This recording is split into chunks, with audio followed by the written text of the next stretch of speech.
Many educators in built environment education, regardless of the institutional setting they are working in, they act out of conviction, meaning the work in built environment education is important to them.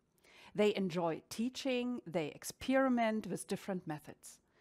And it is due to this that a variety of methodological and content-related approaches can be found. And all of them are about enabling children and young people to express and design future spaces and places via text, drawings, photos, films, or model making.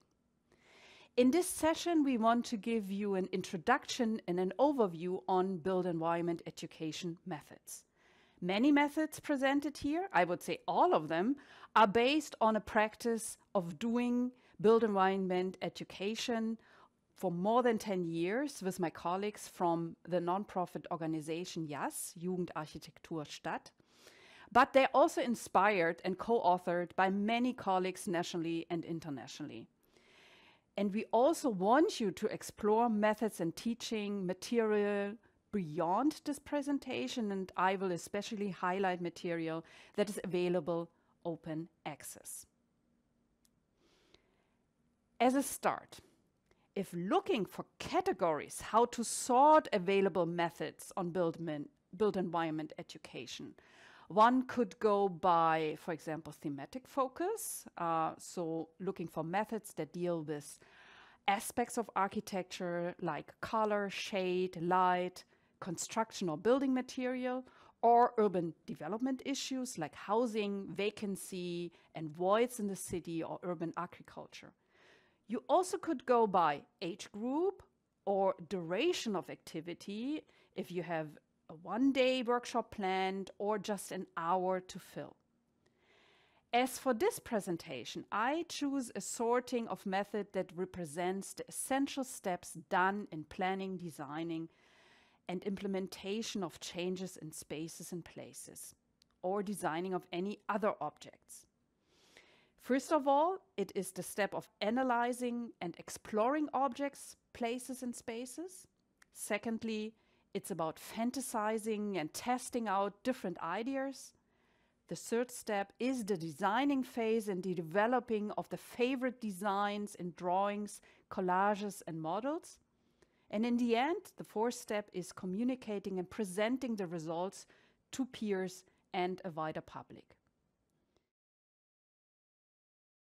To start off with the first set of methods about analyzing and exploring space. Dealing with spaces and places always begins with perceiving space in a conscious and analytical way. It is also about evaluating and assessing what can be found in spaces and places. Therefore, the analysis and exploration of the built environment, usually under a specific question or with a specific focus, is also the beginning of teaching about planning, design, and construction. There are a number of methods that especially target the sharpening of perceiving spaces and places. Main objectives of such methods is often to bring more consciousness and awareness in spatial perception and the assessment of spaces. There are methods that narrow, for example, the visual perception. This can help to shape the awareness, for example, for details. And it can be done by narrowing the view by a simple paper tube or doing photos, sometimes even using extra framing through which photos are taken. You can also change your visual perspective, for example, to the eye level of an animal or toddler by simply laying down. It can provide insights by how certain aspects are put forward and have not been perceived before. While in other cases, you can already include some kind of storytelling by bringing the small world of toy figures into the street and documenting it again with photos. Other tools, like a small mirror, allow us to walk on the ceiling of buildings and to see spaces upside down, and therefore again with more awareness. Other methods combine these exercises already with some maker's approach, meaning young people create themselves tools for sharpening perception, for the exploration of spaces through self-made perception amplifiers, how we call them. And these perception amplifiers can also help to shift young people's perception, for example, from seeing to smelling, hearing, and touching. Another set of methods target the whole bodily feeling in space. They create through stories and installation moments where children and young people can better feel their bodies in and with space. All of these methods are about finding out how materialities, smells, sounds, distances, temperature, light and color creates moods and atmospheres where we may feel comfortable or not. In the end, by changing one's own perception, one can change your personal view of familiar spaces and discover new things. In the process, topics such as scale, perspective, and bodily sensation in space, as well as hearing, smelling, and touching, are being addressed. A second focus of methods that's more closely linked to the practice in architecture, planning, and construction is a set that explores space more closely to the topic or site or area it is actually dealing with. It is a lot more context-driven, and young people often grasp this context, this situation at a glance, and their first statements and assessments already contain a lot of information about the investigated area. At the same time, it matters to go deeper into the situation and questioning, in other words, adding to this impression, questioning the first impression, and enlarging it. For example, adding to the impression can be done again by shifting the focus to details, like giving each student a task to look for a different detail of the built environment and document it in its variety and uniformity. It could be windows, greenery, street signs, whatever is available in space you are looking at. A variation is to have experts for different senses, so to have a smelling expert or a sound expert. And the approach can be also altered by giving students rather atmospheric terms in forms of adjectives and attributes, like cozy, smelly, hard, soft, musty, fast, dense, just to name a few. And these are taken as a base to find spaces and places that fit these descriptive words.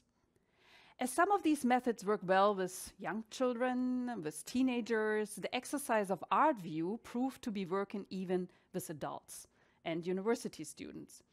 Here, postcards of paintings are handed out with the task to find similar settings in the neighborhood. Especially when people explore their own neighborhood, this exercise opens often up for new and surprising findings and hidden perspectives. And these then can be the base for spatial concepts for the future. In the end, children and young people, they're also able to carry out proper methods known from research and planning practice, such as interviews with users and residents, or site analysis with maps. To summarize this first step of methods of perceiving and exploring spaces and places. Places smell different, look different, and feel different. And the little explorers, our young people, therefore set out to catalog them and sense the environment and feel the materials. And young people intuitively grasp their built environment. It is therefore important to take advantage of this and use it as an initial exploration. And the number of methods presented here, but also beyond, expand that perception of spaces and can structure the exploration of the built environment. In doing so, very subjective perceptions of young people are triggered and collected. They are sorted out and sometimes transformed in collective assessments and evaluations of spaces. In the end, the goal of spatial analysis is to entangle the complexity of the built environment, to look at certain aspects separately in order to then grasp and understand interrelations.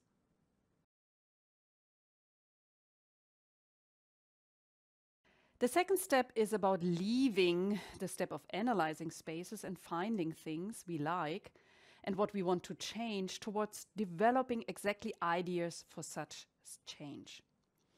Methods in this step focus on the emergence and development of young people's idea, concepts and visions of the built environment. The ideas can be very concrete for an existing planning and design task, but also prospective and general, even utopian. The aim of this set of methods is to, on the one hand, build upon the existing creativity, but also, on the other hand, fuel thinking outside of the box and to do around the corner thinking. Prerequisites for this development of ideas is important that young people have the opportunity to pursue their own fantasies in a relaxed manner.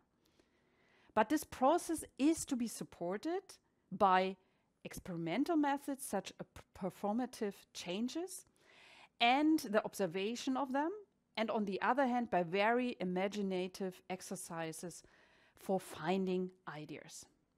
Performative changes follow the principle of spatial observation, implementing a temporary change, and again, doing observation.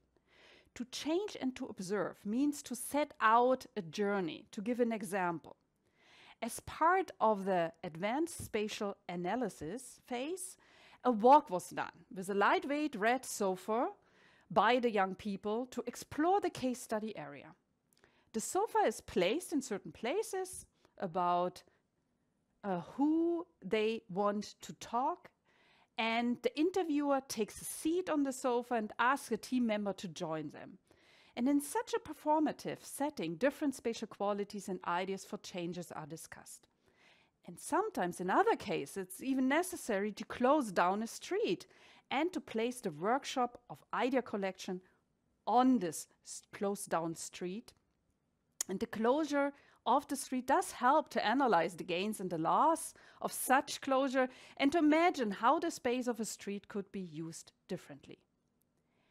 In other occasions, space can be temporarily invaded with less effort, for example, by markings. They are also temporarily placed by the young people, and they can monitor and document participants' reactions. You can also make invisible aspects of the city more visible and explore potentials for alternative and additional use. It becomes clear that the aim of such methods is, on the one hand, to gather new experiences by exploring certain changes and their effects, and on the other hand, to test already gained ideas with the intention to try them out and verify their functionalities. Through the direct experience, young people have the opportunity to understand spaces and how spatial changes can be influential. In contrast, the second set of methods presented under this step look for the best idea and the best solution. Good ideas for designs can not always be found without inspiration, and creative processes sometimes take time, often require, like I said already, thinking around the corner and transferring ideas. And often also the first ideas are not the best. So to find good solution, initial ideas have to be discarded, and creative ways of thinking can help here. And indeed, it could be, for example, exploring solutions from A to Z, really namely brainstorming ideas for each letter of the alphabet, or even sprinting out ideas as fast as possible within 3 minutes. These approaches aim clearly for a high quantity and variety of ideas, and a necessary second step is to narrow them down and to sort them out. And here a moderated discussion process with young people is needed, and more inspiring and performing it can even be to also bring places and spaces alive by seeing them as a person, and that is maybe ill and needs a treatment and a doctor. Methods like this build upon an often done metaphor and comparison of cities and human settlements to the human body. And the method can be also linked to role play. And in certain occasion, it can be indeed be fruitful to partner up with actors and artists, as done, for example, with the actors of Die Mimosen in Mönchengladbach. And here the actors performed an old park, a rundown building, and the local neighborhood square with its talents and handicaps. And again, the young people were asked to document, evaluate the experiences via questionnaires and short minutes and to come up with ideas for change. In the end, methods like this are the base for developing creative ideas for change through personification of places and built structures. To summarize also this second step of methods. Young people draw additional insights from these experiments and exercises presented. Here the aim is not only to gain additional information, but also to test changes, to foster discussions on a wider spectrum of solutions and ideas that are developed. At the same time, the young people should ask themselves the question, what if? So develop ideas, test them, evaluate the results. And sometimes, yes, I would say not very often, the first idea proved to be the best. Starting with the third step and also set of methods in designing and representing designs and drawings, collages and models. An important component of built environment education is working on an idea for the future development of the built environment. Be it a designed object, the design of a building or interior or an outside area. And while maybe the difference between the methods in step 2, fantasizing and testing out ideas, is fluid to this step, the focus is here to help children and youth to define and work on their favorite solution and to represent it in drawings, collages and models. We decided here to distinguish methods based on the character of representation, but of course other categories are also possible.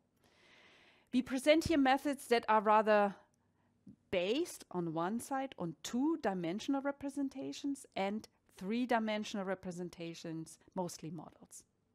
When it comes to two-dimensional representations, it can be drawings, collages, comics, but also written stories, or even classical formats like maps and plans.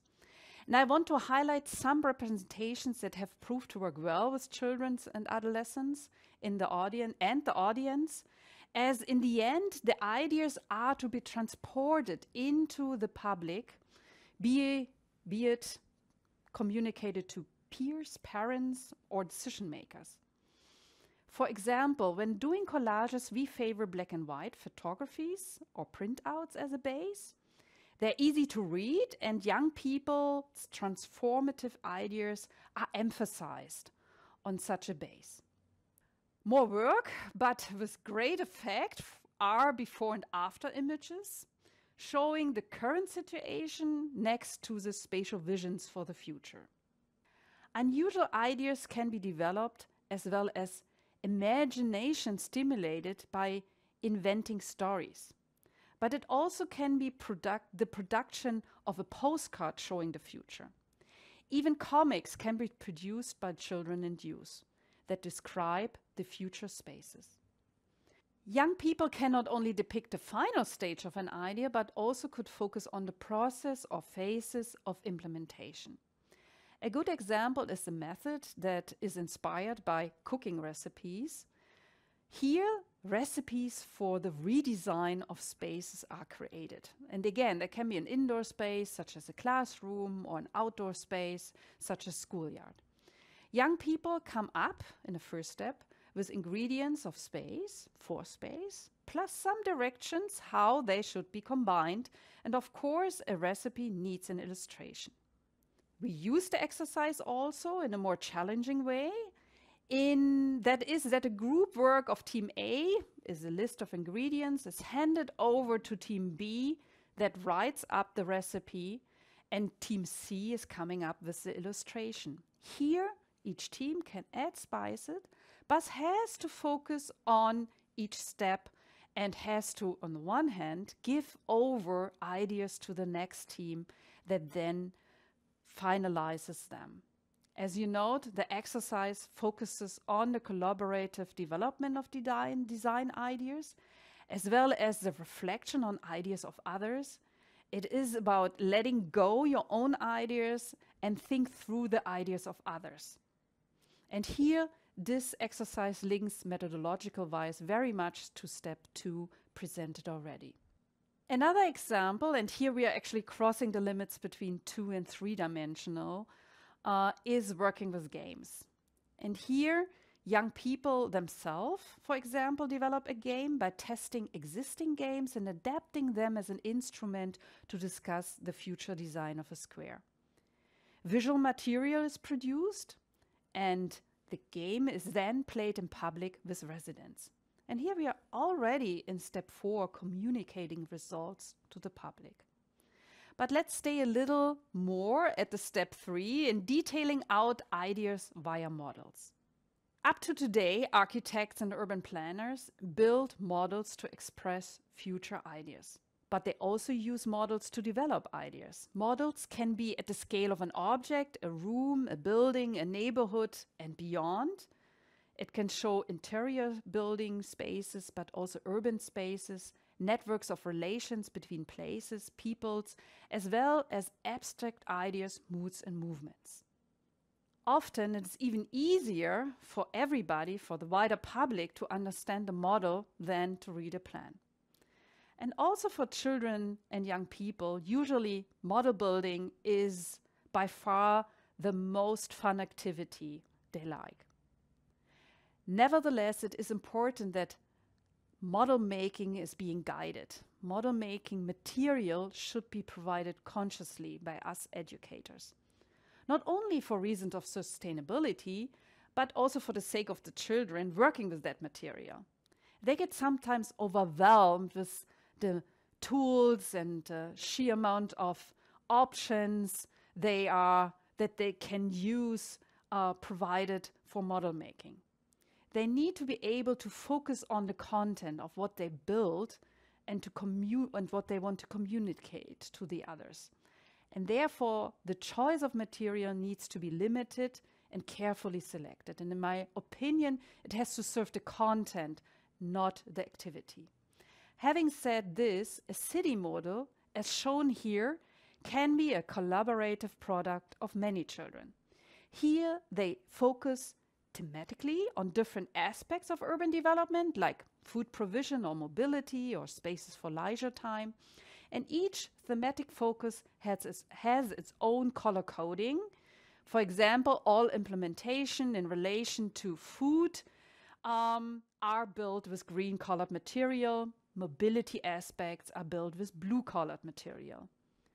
Out of scale ideas are then elevated above the model with wooden sticks. In such, the model transports very sophisticated, different themes and scales of ideas and shows their spatial connections. And all this can be then discussed again and developed with the children. Furthermore, sometimes it is favorable to focus model building. In this exercise, models were built on the favorite hangout spot of young people aged 15 to 18. They selected a rock in the mountains or the stairs at their own house. And the models then were confronted with the spatial reality by photographing them in the neighborhood, on spaces where they would fit quite well or conflict. This is also a good example how, on the one hand, central spatial qualities were captured in a model in an abstract way, in a safe space of working studio, and on the other hand, then tested in space and documented via photography. When working on models, it has proven useful to also work with standardized and prefabricated workpieces in some cases. Here, a kind of dummy is given, which can be expanded, modified, or extended by the participants under a specific task. And the advantage is that you have a defined, robust frame of reference that can be used as a base for model building regardless of children's skills. In the end, model making, besides transporting ideas, promotes the young people's manual skills. They work with their hands as well as they work with different tools. And at the same time, they discover different possibilities to express themselves.